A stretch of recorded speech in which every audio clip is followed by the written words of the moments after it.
So, anyways, I'm going to talk a little bit about net neutrality and Canada again. There was a few questions that were asked last time, considering what I had said. So, I'm going to go back and clarify. One of the questions was about URLs, such as Instagram. Now, this person had asked if it was going to affect that. I believe it shouldn't, mainly because considering Facebook does have a Canadian URL as well as its American counterpart. And Instagram is now owned by Facebook, and Facebook has that URL, but Instagram doesn't. I'm pretty sure Instagram will be fine. Main reason being, just hear me out here, the entire thing about net neutrality is them adding cost on top of your already known internet bill. For example, you want to stream a service that's going to be an extra, let's say, $15. $15 streaming, $20 gaming package, so on and so forth. That's what's going to end up happening if it goes through.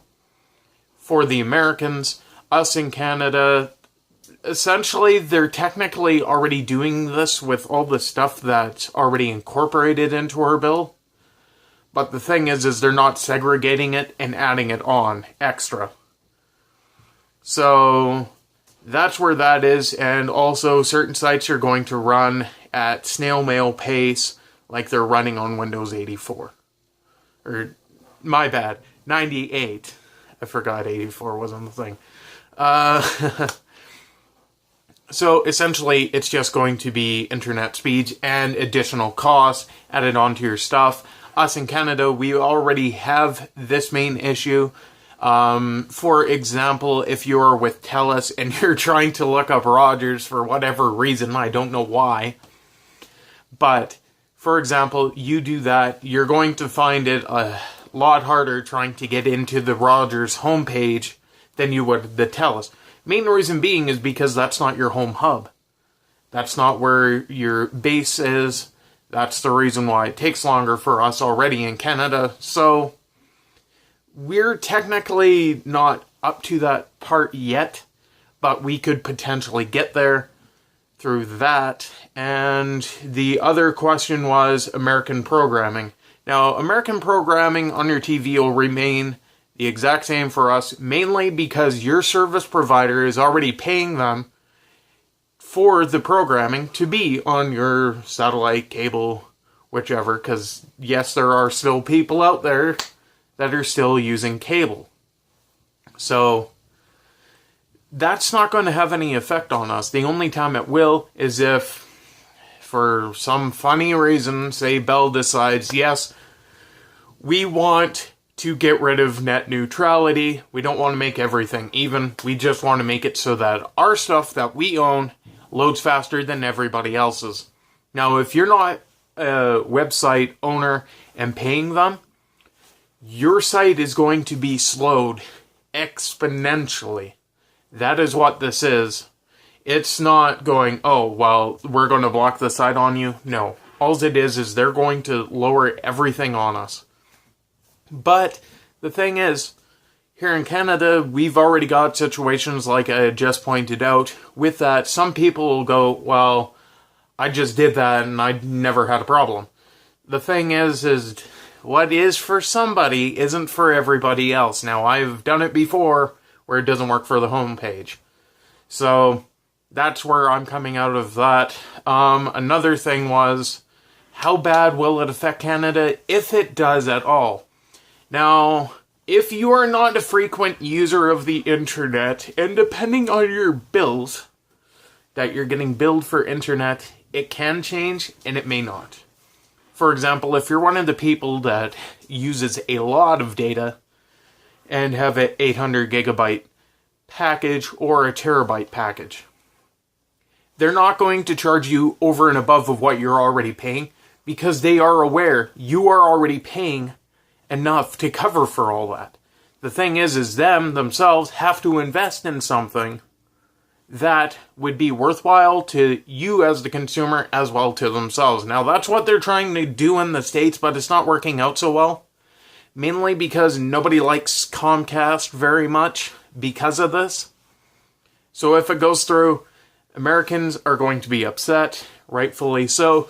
If Canada does the same thing, which probably won't happen, but let's just say it does, we're going to be just as pissed as well. But if you're not one of the higher ups that's paying for all this extra data, you are really going to be hitting the pocketbook. That's essentially what it is right now, is trying to hike the increase up and lower speeds for other programming that they do not own. So it's pretty much just like having an overloaded Wi-Fi server constantly, and they turn off about 100 of their 120 servers. Now you got millions of people just on 20 servers. That's what's pretty much gunning for us. Once again, we're not going to have quite as much of a problem as they are, mainly because we already know that over half of us are already overpaying. And some of us are underpaying for the services that we are getting. But the thing is, and this also ties into another question that somebody had asked regarding, well, I've done this, and then, oh, what was the question exactly again? Okay, we answered two questions right now. The American programming and the... I'll get back to you on that one. You know what? I said it earlier. I can't think of it anymore. But anyways, that's essentially what the questions were that I answered. Now, there was a couple more questions that were on there. One of them was blaming Trump. Trump has nothing to do with this once again. So, he's out of the equation. It is literally the CEOs that own parts of the internet that are gunning for this. It's not them, but it's probably not going to go through if people actually care about what the minority is saying. So, if that makes any sense, because that's where I have to leave this video, because I almost have to go to work right now. So, if there's any more questions, just drop them down below. I'll try and answer them the best that I can, once again, next week, probably. The other video hit 1.2k views. Now, that is the most views that I have ever had in a single month. So, pat on the back, high five, do whatever you gotta do. When you guys ask the questions next time, I'll make sure I write them down and put your tags with them. And I'll include the original questions and the ones on this one in the next video. But generally, as a rule of thumb, I'll try answering them in the comments. I know I had to reiterate what I said in some parts because I kind of messed up in my wording in some spots in the first video. That's where this entire thing got out of control and out of hand. So hopefully this clears the air on some stuff. It's not exactly going to affect us. All it would do is just slow download rate, my bad. Slow download rate, slow streaming rate, and increase the price of what we would be paying over and above our already noticeable bill. So, that's where I'm going to leave it. I'm going to go now.